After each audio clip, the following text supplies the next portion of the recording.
Day, and welcome to the Q3 and 9 months FY2025 earnings conference call of Axiscades Technologies Limited, hosted by Orient Capital. As a reminder, all participant lines will be in the listen-only mode, and there will be an opportunity for you to ask questions after the presentation concludes. Should you need assistance during the conference call, please signal an operator by pressing star and then 0 on your touchtone phone. I now hand the conference over to Ms. Sangeeta Tripathi, Head Investor Relations from Axiscades. Thank you, and over to you, ma'am. Thank you. A great evening to everyone. Welcome to FY2025 and 9 months FY25 results conference call for Axiscades Technologies Limited. Today, I am joined by our leadership team, Dr. Sampath Ravinarayan, our Chairman of the Board, Mr. Alfonso Martin, our Managing Director and CEO, Mr. Sashidhar S.K., our CFO, along with Mr. Shardi Babu, President Defense, and Mr. D. Murali Krishnan, our President ESAI, that is Electronic Semiconductor and AI domain. They will present an overview of the Axiscades recalibrated strategy, our business performance, and financial results, after which we will open the floor for questions. Before we begin, please note that this call may contain forward-looking statements based on company's current expectations, beliefs, and opinions. These statements involve risks and uncertainties, and actual results may differ materially. I now hand over the call to our Chairman, Dr. Sampath Ravinarayan, to discuss the business performance and the strategic direction of the company. Over to you, sir. Thank you, Sangeeta. Good evening, everyone, and hope all of you are keeping well. Thank you for joining our Q3 FY25 earnings call. I trust you have had an opportunity to review the financial results and investor presentation that have been made available on the stock exchange and on our website. So basically, if you look at our investor presentation, we are focusing on certain 3 areas. I'll tell the rationale. When I took over, my philosophy is that if you have to be in a particular business, we should have a podium finish. We should be among the top 3 in the areas we are operating. The best areas we are close to getting there is aerospace, defense, and this ESA, which is electronic semiconductors and artificial intelligence. Because we have enough leadership team, we have thousands of man-years of experience with us, and we are already having a kind of a jump start. We are in some kind of pole position in these kind of things. If you go to the page 6, which you would have seen, the main investor presentation, we have seen our own performance. Aerospace, defense, and ESAI is contributing for about 99% of our EBITDA and 72% of our revenue, whereas all the other businesses are contributing for only 1% of EBITDA. It's almost like 1,116 people. The people-wise, there is like about 60-40, whereas the contribution-wise, yearly-wise, it is 99 and 1. So we decided to focus more on the core, we call it the core activities, aerospace, defense, and ESA, and we will focus on that. And non-core, we are deciding, we are just contemplating, we have various options with non-core, what we are going to do. We are just discussing and see what best can be done. But primary focus is going to be on the core businesses, and we are going to recalibrate the non-core to fit into our core strategy. And so this is our first major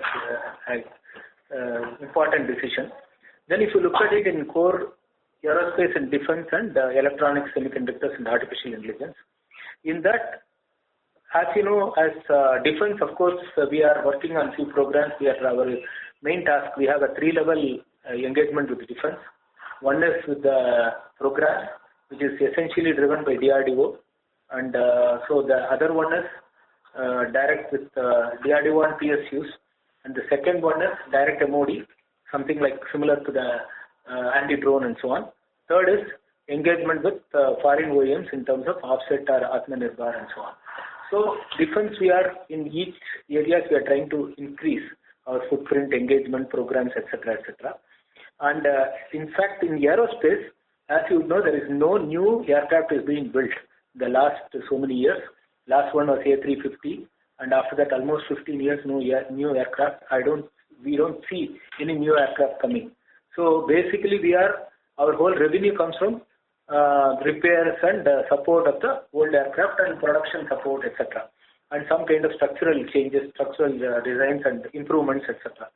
So we are looking at expanding the aerospace activities by getting into supply chain management, artificial intelligence enabled MRO, manufacturing and design, aircraft conversions, which is happening in a big way, interior designs also happening in a big way. We are trying to set up speed shops, powered by our logistics, inspection facilities, etc. In terms of electronic semiconductors and artificial intelligence, I want you to understand that we are only into post-silicon. There are hundreds of companies in pre-silicon. We are not focusing on pre-silicon. We are into post-silicon. That is, once the chip is made, we use the chip to make products for various applications, various groups, and so on. So we are making box. So we are into box building. We are now. Earlier we used to do only design. Now we are building the box. Now we are building some prototype, some batch production, go up to 1,000, 2,000, 10,000 numbers of batches of these products. That's how we are going to scale up. Then we are also getting into, we got a company called Ad Solutions. Ad Solution had certain skills in thermal management. So we are trying to build a thermal management capability out of it. Of course, and we are trying to get into micro data centers, AI-based quantum data centers and so on. Edge micro data centers is our focus. And of course, we will probably do incubation activities so that to get some IPs quite fast. So essentially, the whole approach is that we want to grow non-linear. That meaning that we want to be IP-driven growth, product-driven growth. We don't want to be, our growth should not be proportional to the number of people. It should be more than our capabilities, our IPs, our products, and so on. We want to be globally present, and we should be scalable with quality. These are our three mantras in which we are trying to expand. So this is what so in order to do this, we need a very formidable leadership team.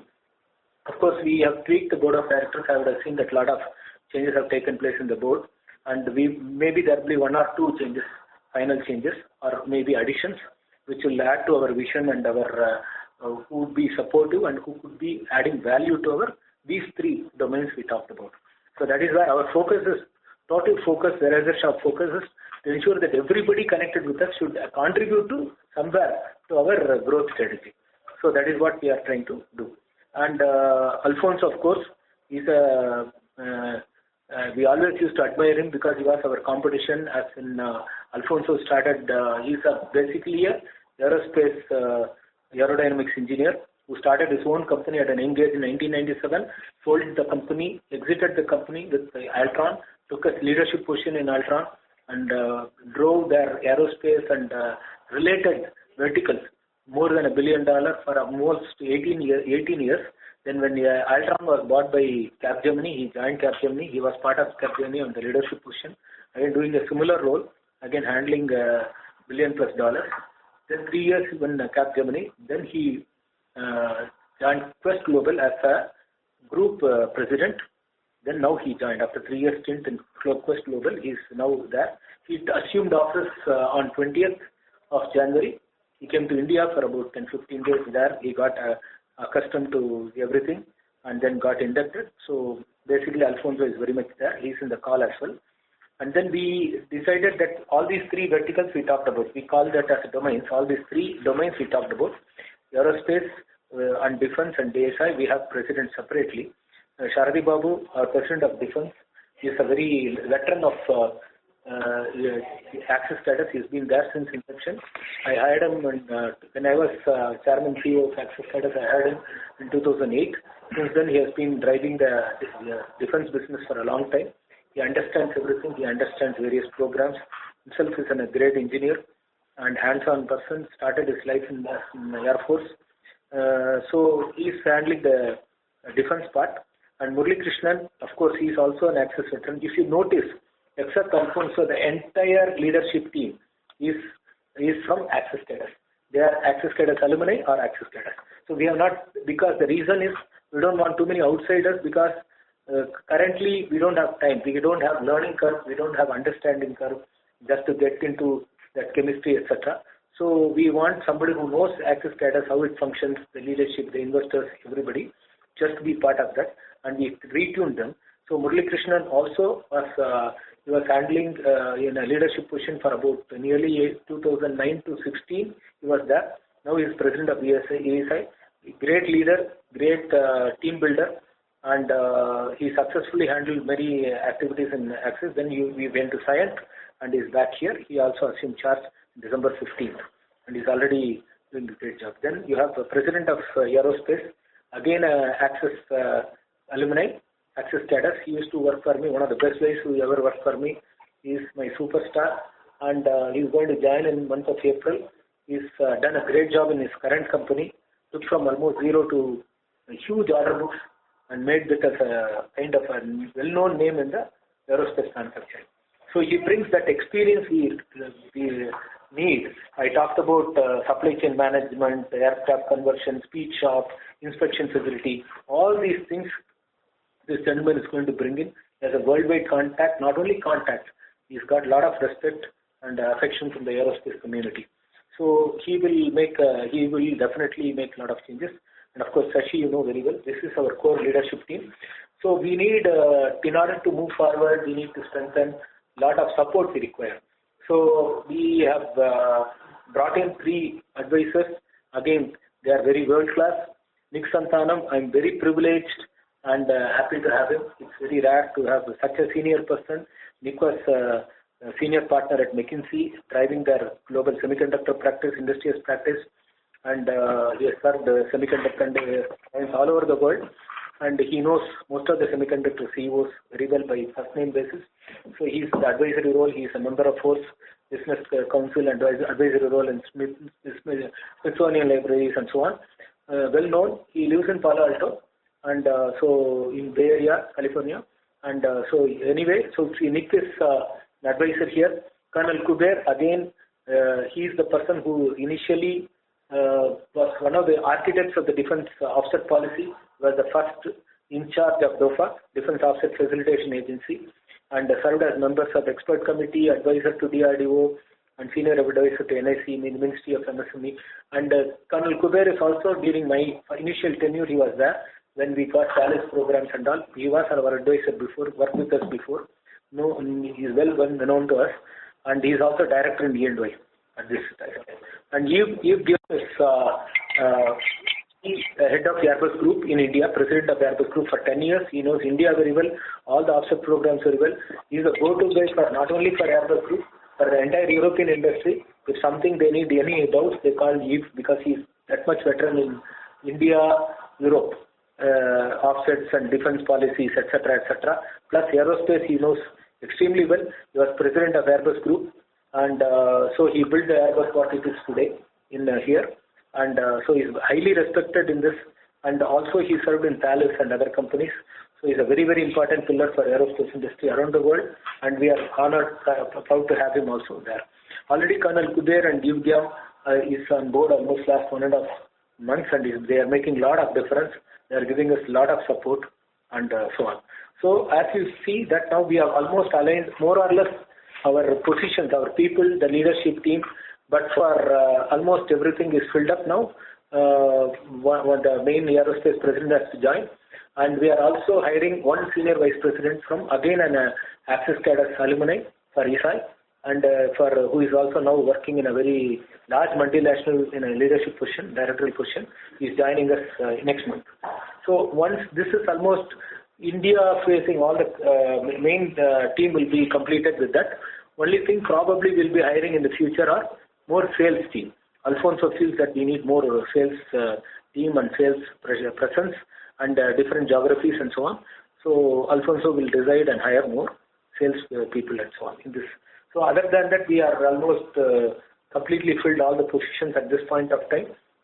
And also the advisory. Maybe we'll add one more next level advisor in these categories. So with that, we are planning to grow. As we mentioned in our presentation, our focus is to grow about at least 50% on the core domains, on the 3 areas, aerospace, defense and ESI. 50% plus. When I say growth, I have only 3 things in mind. As I said, we have to be we should be top 3. We should have a podium finish if we are in this area. Second, I'm only looking at EBITDA, not on the revenue, etc. So I just need a how do I maximize the EBITDA? That is my second major focus point. The third is the percentage of EBITDA. So how do I increase the percentage of EBITDA so that helps the quality of the company, that helps us into climbing the value chain. So these are the three things. Just finishing the top three in the areas we operate, whether it's aerospace, defense or ESI. Next 2 years, 3 years, we should be among the top three in the country and a significant player in the world. That is number one. Number two is just to have a best percentage of EBITDA that we can achieve. And the third is how do we increase the EBITDA. So that is these are the three things maximize. So this is what we are my goal will be and so on. So one thing is that we require large investments in terms of moving forward. In fact, some way Airbus and defense aerospace and defense will be together. We'll be creating an infrastructure separately, which will be called DAC, which is Devanhalli Atmanirbhar Cluster. Okay, that is, we have own a 20-acre land just adjacent to Bangalore Airport called Aeroland, very prestigious place. We'll be building a huge cluster to do this. So, meanwhile, we are doing two other activities. That is, our first investment is improving our electronic city facility. We are going to build our own hangars. We are going to test the hangars, integrate and so on. And also it was drone building and so on. So anti-drone. So we are building a hangar immediately. Also building one more floor so that our direct defense team and radar team and all can move there. That too in the electronic city.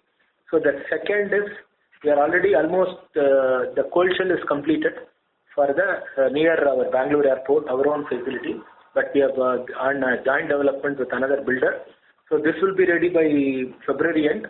So we will do interiors, etc. We will move into this facility by around end of May. That's the plan.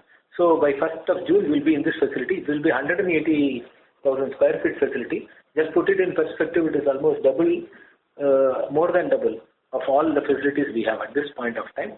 This allows world-class electronic manufacturing facility, and also in the ground floor, it will have a strategic partners. Some customers will have whom we have a long-term strategic relationship. It will be there until they move to the Devanhalli Atmanirbhar cluster. So this will house some of the foreign OEMs also. And of course, this will also have the entire ESA and the ecosystem for that. And AI skill development, AI delivery facilities and all will be there. This is something, the electronic city and the VAL work is already started. We will be moving in by, hopefully completing and moving by June 1st. Definitely the second, that is Aeroland, will definitely move by June 1st. Here, depending upon the construction and monsoon, etc., there may be some delays, but still we are planning to by June 1st. DAC, we have a plan, almost ready. We have a digital, we are doing a virtual walkthrough. We want to showcase this to our customers during the Aero India. So if any of you are, probably will circulate a video version to you at some point of time. We'll put it on in a private mode in YouTube or somewhere and share the link with you so that you can understand our vision as far as DAC is concerned. So this is what is our investments and this thing is all about. And rest of the things about numbers and all, I leave Sashi to talk to you. So I just wanted to assure. Yeah, Shashi will go to the numbers. Before going through, I'll just give the call to Alfonso. He can just introduce himself and you can talk to him. Then Shashi can go through the numbers. Thank you very much. Okay, thank you very much, Dr. Reseran. And good evening, everyone. I'm thrilled to be part of this call, as this is the first time I interact with you all. Well, as Dr. Reseran said, I'm bringing to Axiscades my more than 25 years of global experience in engineering and technology services. I've been piloted roles such as a global business head for transportation at Quest Global, and also hold several managing positions at Altran Group and Capgemini Engineering. I have led global and complex teams, driven business transformation and achieving transformational growth. Let me remember in 2008 when it was my first visit to India. And at that time, India was clearly leading IT services. and then starting engineering services. But I realized that a similar trend will happen in engineering. Since then, I've visited India every year for the last 17 years. And joining now Axiscades as CEO is super exciting. I've been advocating that India will be the center of gravity for the engineering worldwide, and now it is a reality. And being a key actor on that is a real privilege. Joining Axiscades for me is an incredible opportunity to build on a very strong foundation. My immediate focus will be boosting our technological capabilities and aligning our strategies with client needs.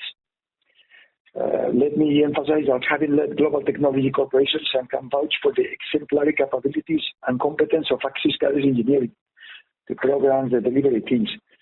This is really one of, in the last 2 weeks since I joined, is one of the best I've ever seen. Let me tell you also, to introduce myself, that I will be hands-on.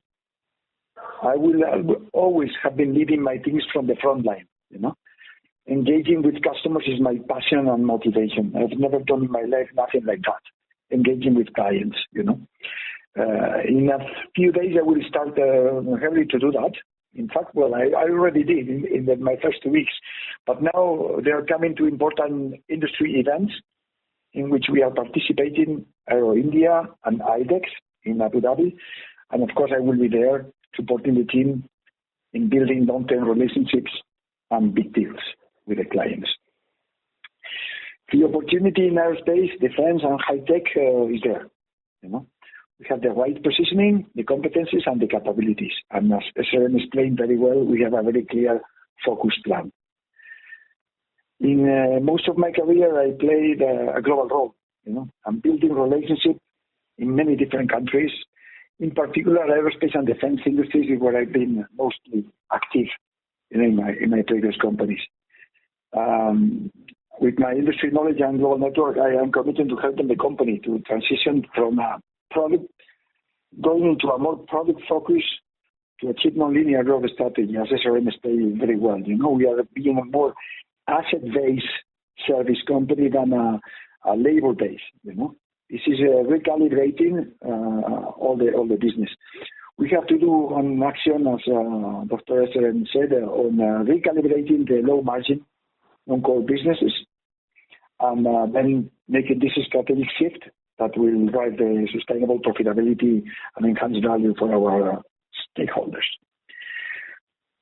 For your information, I will be spending more or less 50-50 my time between India and Europe and US. And as I said, very clear, my focus will be big deals, elevate our positioning, and building long-time relationships with our clients. Dr. Reynolds already mentioned that we need to enhance even more the sales team to allow this more relationship-based and long-term engagement with the clients. We are missing big deals, and this is coming now. Also very exciting to be in a company that is really technology-driven. Now the world is AI-powered systems, from chip to system, etc., and the company is building a beautiful position in there. So, a few things more. I will be happy to take questions. I ask you to understand that I only been 2 weeks in the company, so for many things about our internal questions, it will be the rest of the team answer, and I can take the questions on the market and the perspective. Now, thanks to you for your attention, and I'll pass the call to Mr. Sashira, our CFO, to walk you through our financial performance. So, Sashi, the floor is yours. Thank you, Alfonso. Good evening, everyone. It is a pleasure to be here and share our performance with you. We have seen a healthy growth across all segments. That's the good news. Our consolidated revenue grew by 18.4% year-on-year in Q3 to 274 crores, with a 3.7% sequential increase, largely driven by strong growth in our core verticals. Defense posted an impressive 88% year-on-year growth, while aerospace grew by 11% year-on-year. Our EBITDA for Q3 FY25 rose by 36.9% year-on-year to 40 crores. The EBITDA margin expanded by 200 basis points year-on-year and 220 basis points quarter-on-quarter, reaching 14.6% for Q3 FY25. Our core domains comprising aerospace, defense, and SI which is electronics, semiconductors, and AI, demonstrated robust growth of 33.1% year-on-year, with Q3 FY25 revenue reaching 207 crores compared to 155 crores in Q3 of FY24. This strong performance was primarily driven by an impressive 88% year-on-year growth in the defense segment, fueled by increased order execution. Meanwhile, aerospace posted a year-on-year growth of 11%. The core segment's EBITDA grew by 68% year-on-year, with a significant margin expansion of 450 basis points, from 16.8% in Q3 FY24 to 21.3% in Q3 FY25. Core EBITDA amounted to 44 crores, up from 26 crores in Q3 of FY24. Both defense and aerospace segments saw notable improvements in EBITDA margin. Defense EBITDA margin surged to 18% in Q3 FY25, up from about 8% in Q3 of FY24, driven by enhanced order execution and operational leverage. Aerospace posted an EBITDA margin of 24% compared to 20% in the same period of last year. The non-core business, predominantly driven by automotive, experienced an 11% decline year-on-year, with revenue decreasing from 76 crores in Q3 FY24 to 68 crores in Q3 of FY25. The non-core segment reported a negative EBITDA of 4 crores in Q3 FY25 compared to a positive EBITDA of 3 crores in Q3 of FY24. As articulated by Dr. SRN, our endeavor is to recalibrate the low-margin non-core business in the next 6 to 9 months. Finance costs were reduced by 39.7% year-on-year to 7.3 crores, reflecting improved debt management. Profit after tax grew by 96% on a year-on-year basis from 7.5 crores in Q3 of FY24 to 14.8 crores in Q3 of FY25. The PAT margin came at 5.3% for the quarter, as against 3.2% in Q3 FY24. With respect to 9 months performance, the total operating revenue for the 9 months period grew by 9.4% year-on-year to 762 crores. EBITDA for 9 months FY25 stood at 104 crores with a margin of 13.6%. PAT reached 44 crores, up from 24 crores in the same period of last year, highlighting significant profitability improvement. Net debt was at 35.5 crores as on 31st December. The EPS has almost doubled, up by 96% from 1.75 rupees, not annualized of course, to 33.44 in Q3 of FY25. The order book as on 31st December was at $83 million, or about 710 crores. As we embark on this exciting new chapter, our strategy is centered on advancing along the value chain and focusing on product and solution-driven offerings. With a strong leadership team and ongoing investments, we are well positioned for sustained growth and to maximize value for our stakeholders. Thank you, and we now open the floor for questions. Thank you. We will now begin the question and answer session. Participants who wish to ask a question may press star and 1 on your touchtone telephone. If you wish to remove yourself from the question queue, you may press star and 2. Participants are requested to use handsets while asking a question. Ladies and gentlemen, we'll wait for a moment while the question queue assembles.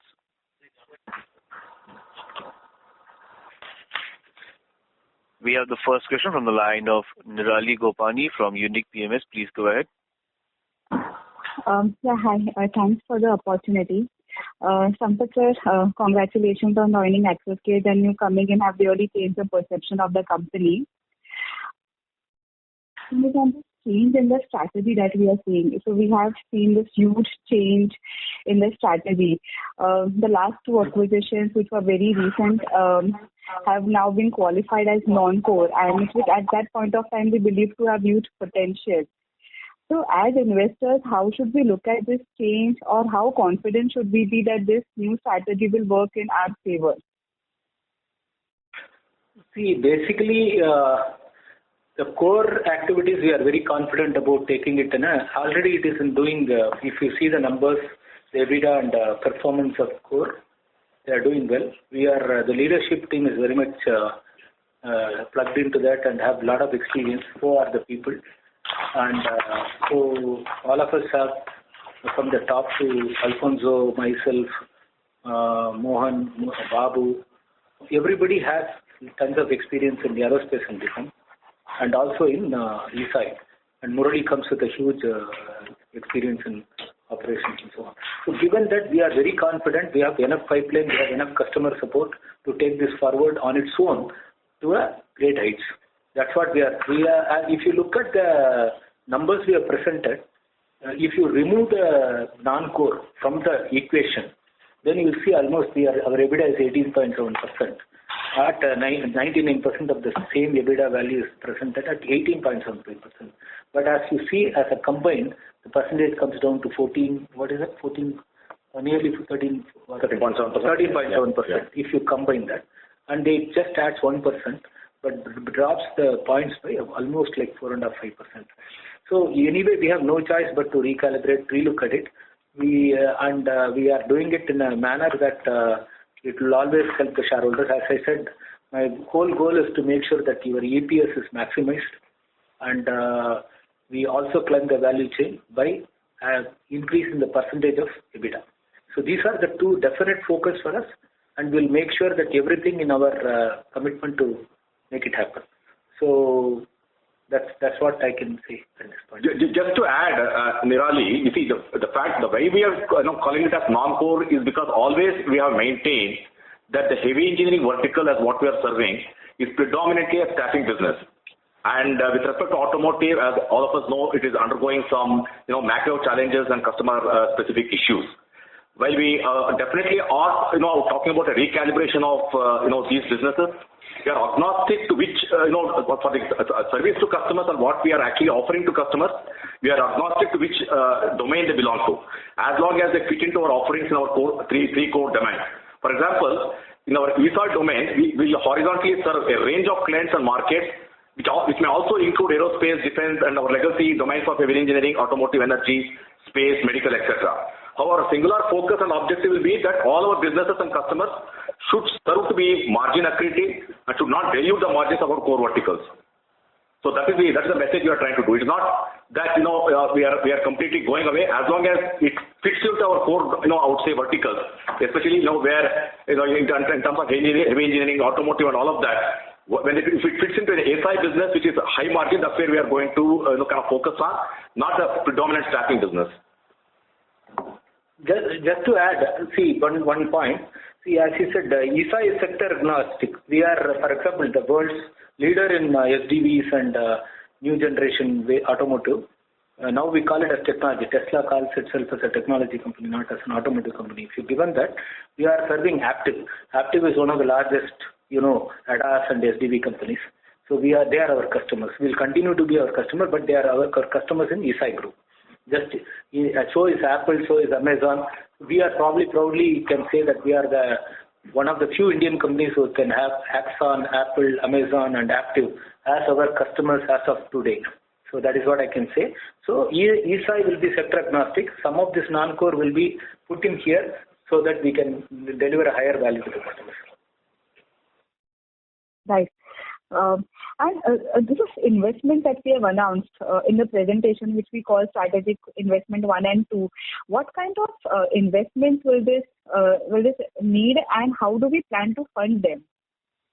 See, the 1 and 2 probably will take about 150 to 200 crores. We are probably peg it around 180, let us say. Some of them as building and facilities and creating new equipments, etc. Mostly the money will be consumed for the radar hangars and integration facilities, testing facilities for radars, etc. And similarly, electronic high-end manufacturing for defense components, defense assemblies, and also testing and so on.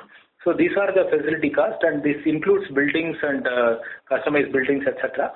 So as you see that this is a new facility of about 220,000 square feet, which is 180,000 square feet will come in the Aeroland and about 40,000 square feet in the Electronic City. So this is something like two times or 3 times more bigger than what we have currently. So this number 1 and number 2 put together is 180, and we are having few options of how to fund it. Probably in another 2-3 months we'll have one call or we'll brief you sometimes and how we are going to do this. Currently it's all under, we are exploring various possibilities, but definitely we have a plan to fund this first 180. The third is a fairly huge project, which is DAC, which will address it separately. We are coming with the strategy, but basically that will be addressed in the Q1 of FY26. So that will be separate, investment 3. First 1 and 2, your answer, the question is approximately 180 crores. So essentially, just to add to Dr. SRM, you see this facility of 180,000 square feet also is coming in a company-owned land parcels around 2.3 crores to 2.3 acres, which is being co-developed. So that means we are not investing any money in terms of building. It's actually being put in by the actually joint developer. Our contribution is the land value. Essentially we are going to be leasing the entire facility once the 180,000 square feet gets built. The investment as what Dr. Eswani is talking about is in terms of building an integrated manufacturing facility, the interiors and all of that with respect to, the core verticals as what is going to operate from there. Right. Because given you are also planning inorganic acquisitions, so the total capex number will be quite large, right, over the next 2-3 years. The total investment. We are not planning anything right now on inorganic acquisitions as of now. Okay. Our focus is only these two things. And we have a different strategy for ESI. Again, we'll come back to you. It's not inorganic acquisitions, but there will be certain requirements there also. So currently, we'll say that safely you can assume for FY26, we will probably take our requirement around 180 for this year 1 and 2. And we are not looking at any inorganic acquisition unless something exotic comes in our way in FY26. Right. And one final question, the business that we have classified as non-core. So say if we decide to exit it, say Ad Solution or the energy business, given the situation today, how confident are we of getting some buyers on that side? So one is Ad Solution, we are not exiting, we are recalibrating, we are making it as a thermal management company. They have very good capabilities and will be part of our ESI group, seamlessly integrated. So we really have, so that is not going to happen. In the other energy, Ecogen, etc., in fact, we have not even thought about exiting, but we have two major buyers lined up already. They came and approached us on their own. But so there is no dearth of buyers, but we are not very sure is that an option we want to pursue.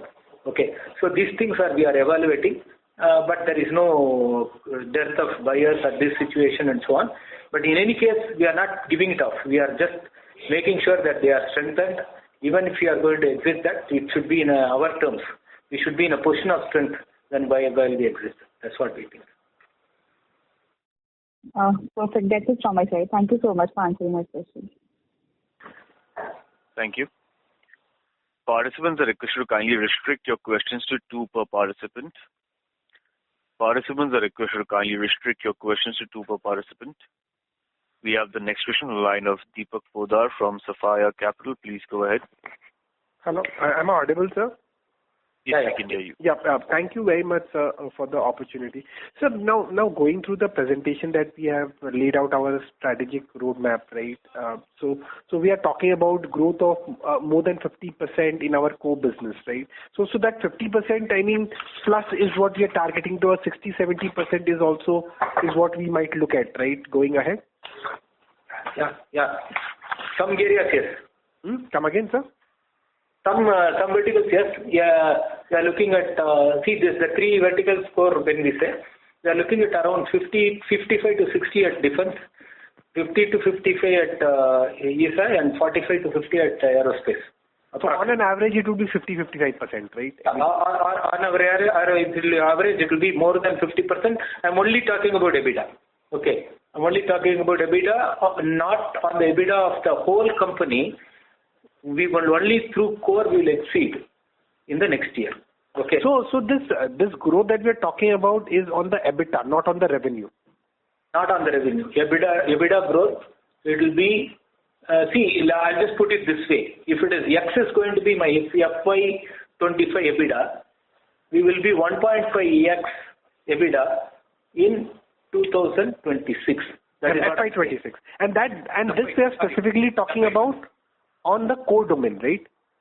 Non-core also. I'm talking about the whole, let us say the total EBITDA of the company is X as of FY25. Our EBITDA, you can safely assume, will be 1.5x by FY26. And this entire 1.5 times may come from the core domain. That's what I mean. Yeah, fair enough, because that's what's happening currently. So what we are talking about, let me just reiterate, whatever total EBITDA we have, we are looking at 50-55% growth in total EBITDA in FY26. That also factor in the improvement in EBITDA margin you're talking about. I mean, 300 basis point improvement you're talking about, right? In next year. That's also there. So the 2 parameters we are trying to control is the value, absolute value of EBITDA, which will be 1.5 times the FY25 figures, and the points, that is the percentage of EBITDA, which is going to be at least 300 BPS higher than this FY25. These are the two parameters. That will decide what the revenue is going to be. That is going to decide what the revenue. We're not going to be worried about revenue. These two parameters will peg. Okay. Automatically the revenue will get pegged. Okay. And one can take this as a CAGR as well. I mean, going into FY27, a similar kind of growth is what one can envisage given the tailwind you are seeing in this core sector. FY27 will be also dependent on how fast what we are going to do with our investment 1, 2 and 3. We have FY27, 28, 29 growth. We want a phenomenal growth that will mostly depend on what are lot of things are totally depending upon how the DAC is going to come in, what are the things we are going to do in the investments, etc. Of course, on a normal way, it will have a similar, if not, I don't know about the 50% growth, but it will have a similar kind of growth. In fact, we are looking at almost similar, internally we are looking at a good growth, extremely good growth. Okay. Well, as high as 50-55% that we're targeting this year as well, I mean FY26? I see we have our numbers in mind, but it will be closer to that. But as I said, because FY26, what are the efforts we are putting in terms of investment, in terms of the setting up the... See, I will put it this way. In FY26 is a taxiing mode. Okay, 27 is going to be our takeoff.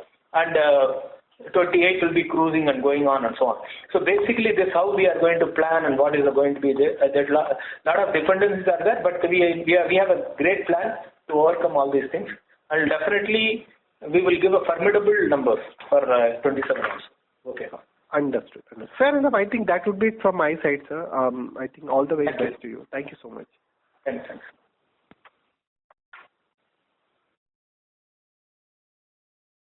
Hello? Thank you. We have the next question on the line of Aman from Astute Investment Management. Please go ahead. Yeah. Good evening, sir. Just a couple of questions on defense side. So we were expecting some orders on the counter drone side, some big orders. And we were expecting, say, by next year, we might do like maybe 250-300 crore in counter drone. So is it on track? I'll leave this to Mr. Babu. Shanti Babu is going to answer, our President of Defense.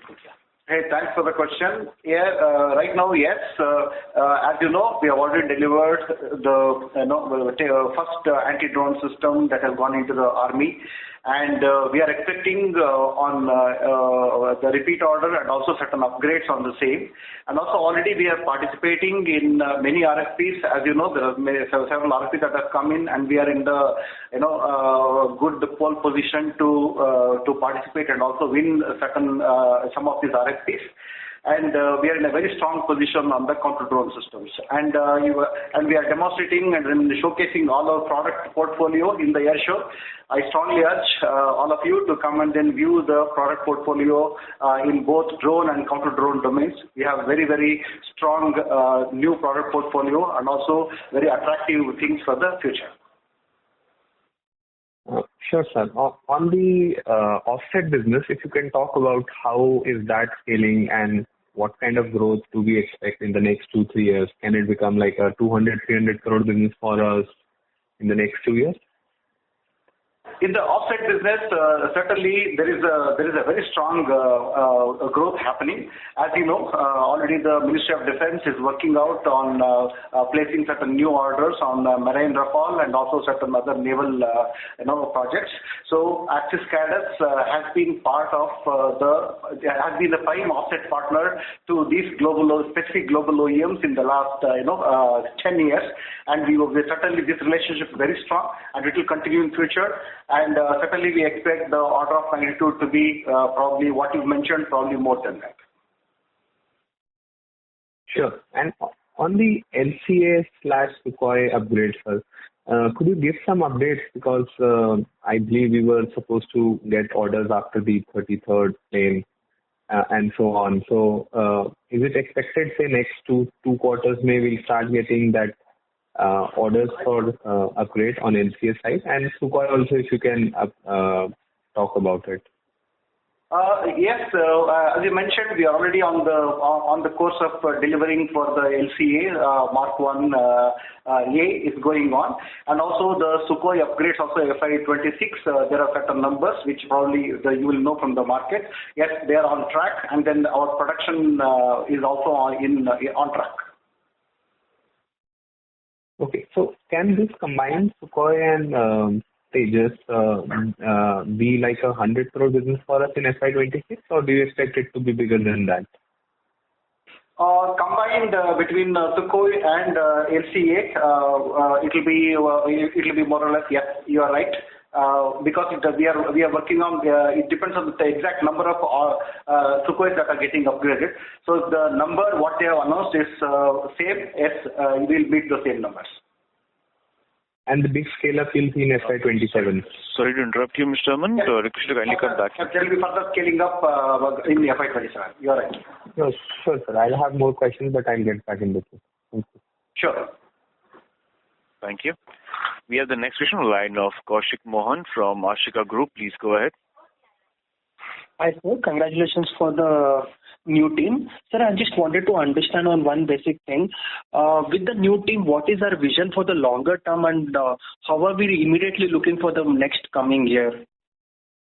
Thanks, Mr. Kaushik. So basically, first is we are happy to announce a formidable team, not only the leadership team, but as you would see, that world-class advisory team. So we are looking at actually the mandate or the request from the investors that to me is that I should exponentially grow the company. It should be a very well-known, very respectable company with a good, formidable growth, etc. So we need all the support we require. So the team is in place. Almost the core team is in place. Each one has their job cut, and very simple that they have to grow as big or as faster than anybody else. So in defense, we are pretty confident of things happening. Aerospace, it's on track with Alfonso. He's a big name, and he's there. And we are also getting our new president, who is also a well-known name. I'm talking about big name in the whole world. So these people are extremely well-known. And in fact, one good advantage with both Alfonso and the new president of aerospace is they are very complementary. For example, the new person who is coming is well-known in US also. Even Alfonso has a lot of things going on in the US. So they will bring additional geographically and also in the different parts of the value chain. They'll help us climb in the value chain. Regarding east side, we are, as you know, that we are at, approximately we are going to be around 20% of our core is coming from east side, or 40%. So our immediate target is to bring ESI in par with aerospace and defense. So almost like 2 years from now, we want to see that it is all 33%. So given that ESI is the one we are trying to sort of focus more and trying to do that. We have some kind of a strategy. Basically, we will probably announce it a little later, but just give you a hint. We are trying to create a fund, a deep tech fund. Okay. And we are trying to sort of incubate several companies. Instead of going and buying companies, we are trying to develop on certain technologies we require for aerospace, defense, and our own, the growth areas that we are planning right now. Maybe in another 2 months, we'll be almost ready in a position. Again, it's in a very preliminary process. I don't want to announce it at this stage. Don't take it as an announcement. It is a loud thinking, but that is the only way we are planning to grow the ESI very quickly. We'll create a good deep tech fund and start investing into certain niche technologies. That's a plan we are at present having, and that will be probably take a shape in another 2-3 months' time. So probably when we enter Q, that is FY26, we'll have all this arrangement, at least the template ready for that, and through which worldwide we will be taking up certain incubating or taking seed funding or certain funding into interesting areas in AI and ESI, basically. That's what is our plan. So in this team, we are putting in place, keeping all this in mind, next 5-year plan, who all can help, who all can support, who all can ensure and back up. If somebody fails, who is the backup like that?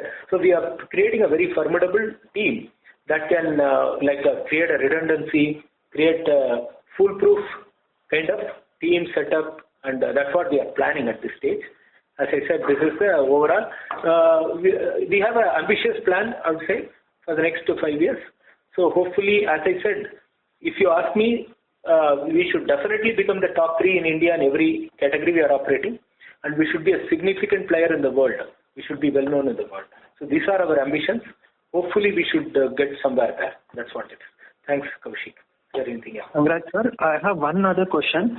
Sir, what can be our sustainable margins when we look at our peers and then when we look at ourselves?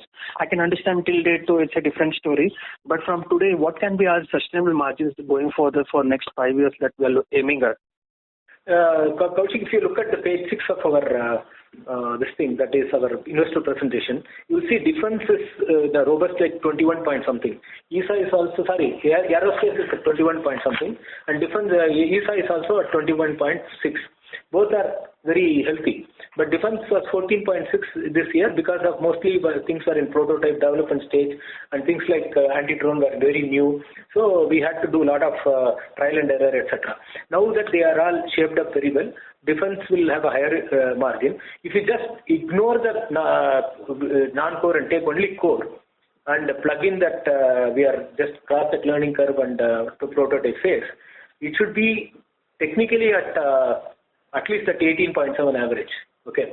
So, but we have plans as the product matures and as more products coming in and so on. And one thing, we are not going to increase any manpower. It can be reduced. Our total headcount is going to be the same or much less. So given that we have only one way, we can go only up. So we don't know how much we can go up in terms of EBITDA margins, but we are trying to do everything to make it better. So almost most of our cost structure is finalized, except for some sales team, etc. So we need to see, and any new additions will be at the cost of the total headcount will remain the same, absolutely or less. That's what.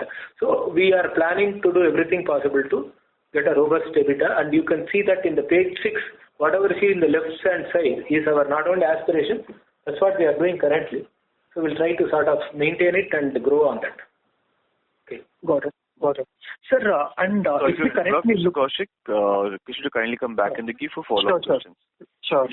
In the interest of time, we request the participants to kindly stick with 2 questions per participant.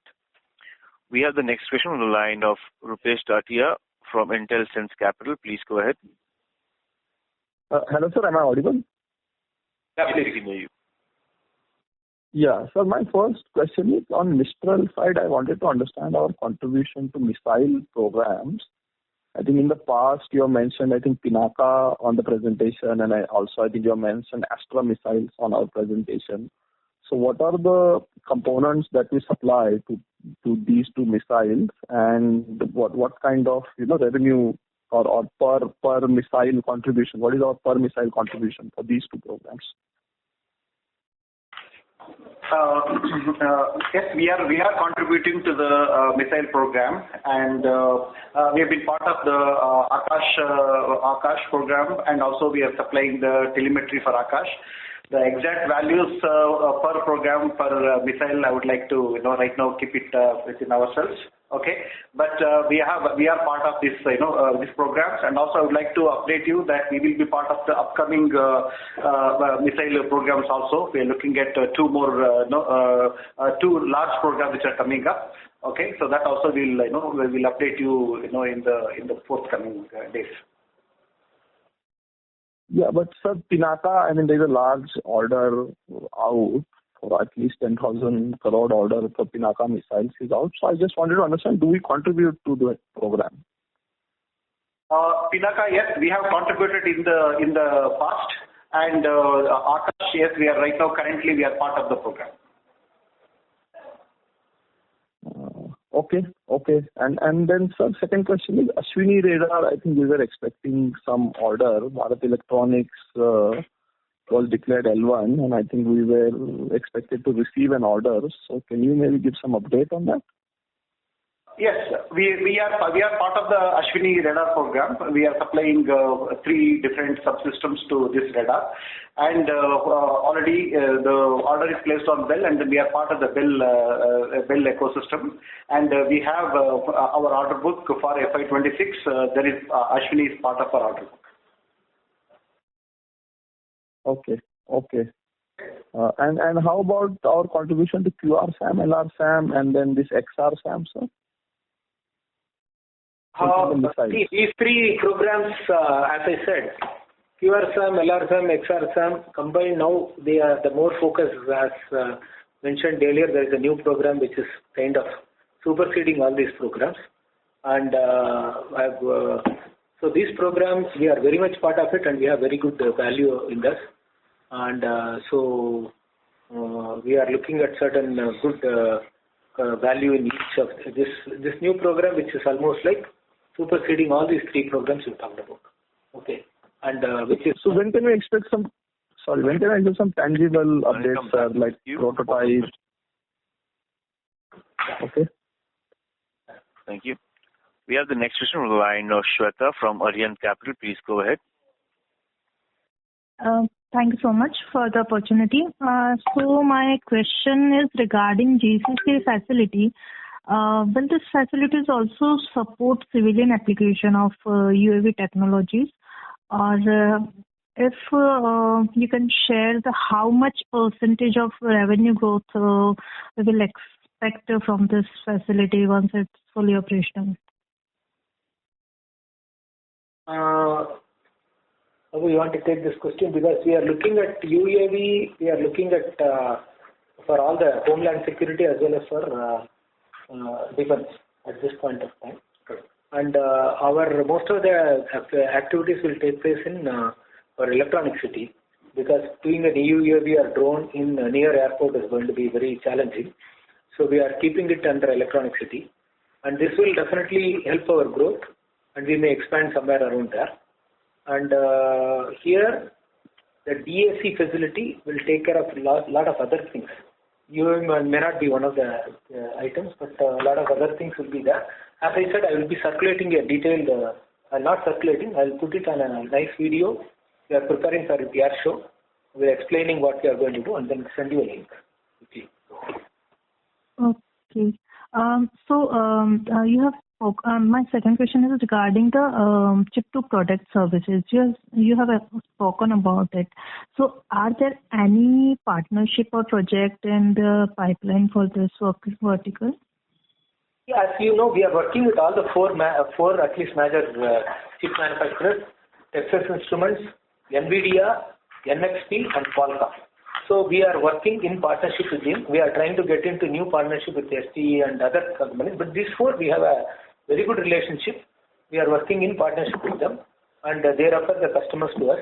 So we have all these three, especially all of them are world top among the top 10, and so we are already working with them in partnership. So the partnership is being finalized, or it's in process?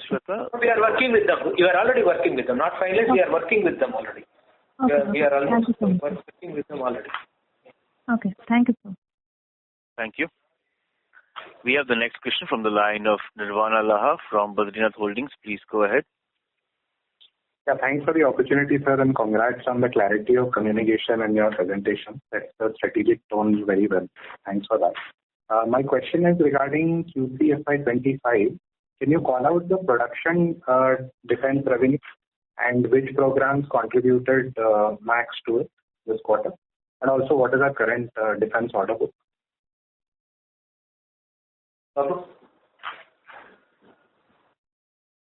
Yes, the defense programs that are going on right now contributed belong to multiple programs. It includes the Arudra, which is the medium power radar program, and also it has our direction finding system also is being deployed across multiple programs. And also we have the NCA and Sukhoi upgrades which are going on. We have contribution to that. And also there are many other communication system, and also we are part of the airborne early warning program, and which is the AAAU and the RPU programs. So these are the ones which mainly contributed to our the Q3 revenue in the defense programs. And also, as I mentioned to you, our anti-drone systems, we have delivered out of 100 systems, we have delivered 75. That also part of our our Q3 program. Okay, sir. And what is the number for this quarter in terms of production revenues from defense, and what is the order book, the outstanding order book for defense? See, you can assume that 6x is the order book. From quarter numbers, you can say you can derive into 4 is our yearly number, and our order book is approximately, because it all depends on the AO and acceptance of necessity. It will be approximately, we have visibility for about 4x of the value on each year's value. In other words, our Q3 value into, you can safely multiply 16 times will be our order. Okay.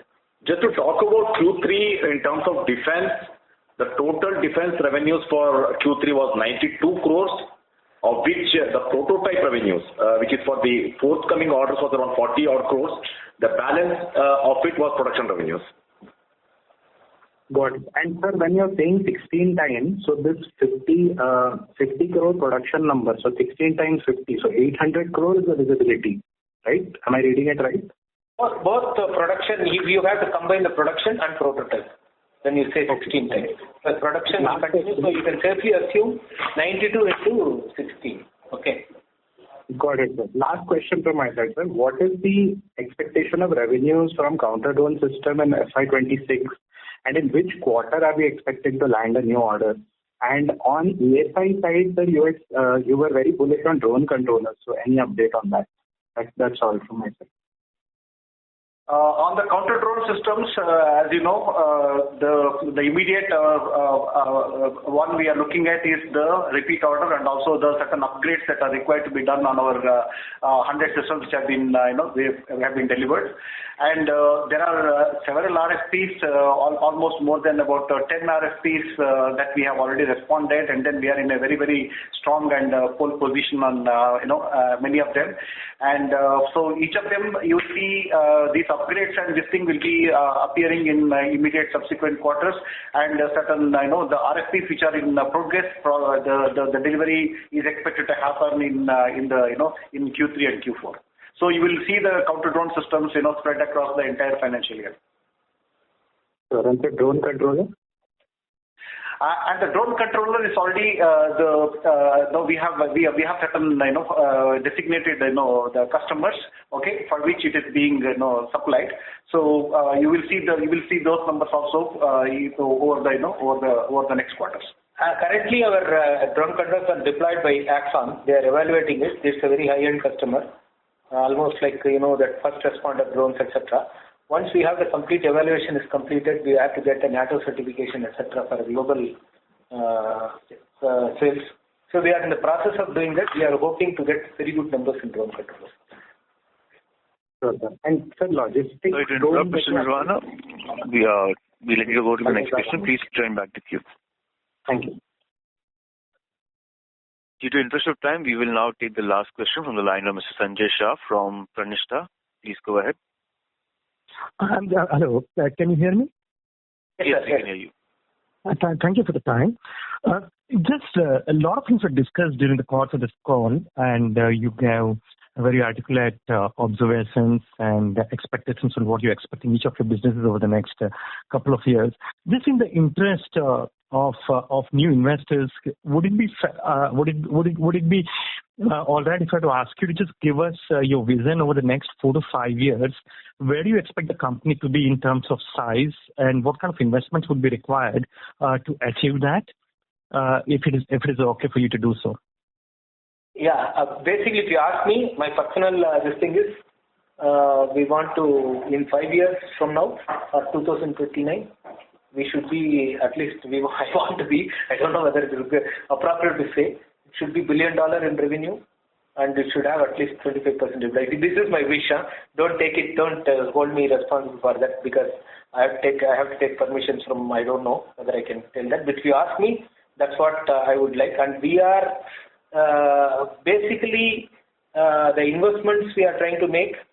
That if this comes the way I am thinking, that Devanali Atmanirbhar Center is a huge investment, and it is the shaping of the way it comes, and possibly it is something very achievable because aerospace and defense. Similarly, in ESA, as I said, the plans we are making, if it is going to, it's not a going to be a difficult thing. So we are. See, this is our wish. It's ambition, and certainly I can say that if I put it in a non-financial way, we just want to be top 3. We don't want to be in less than that in any activities we are doing, whether it's aerospace or defense, or definitely we should be among the top 3 in India in terms of revenue, in terms of EBITDA, in terms of percentage of EBITDA, whatever measures you are talking about. So that is what we are up to. That is going to be something we will be chasing. Okay. Great. No, that's brilliant. Thank you very much. And sorry, what did you say, the kind of investments that you would require to make to possibly, I mean, I know it's more like a wish list or some kind of... As I mentioned earlier, the first 2 parts is 180 crores. The third part is huge, very big. So we are going to sort of circulate. What we are going to do is a dry run with our customers during air show and see how many people are interested, how many people are taking, and that will help us recalibrating our vision. And post that, it's going to be February we are going to see how it is accepted by our customers, received by our customer. Based on that, we'll come with the number and we'll present it to you. In fact, the next Q4 call, investor call, I will definitely give you the number with certain support from the customer. So we are going to circulate it among all the customers who are coming for Aero India to do a dry run. So I will not be able to give the numbers, but it is huge. Its investment required is pretty high. So, but we are planning already how to make it happen. Okay. Super. Thank you so much, and thank you for your candid responses. Thank you. Thanks. Thank you. That was the last question. I would now like to hand it over to the management for closing comments.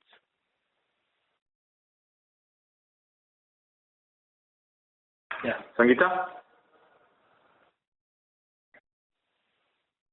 Yeah, thank you.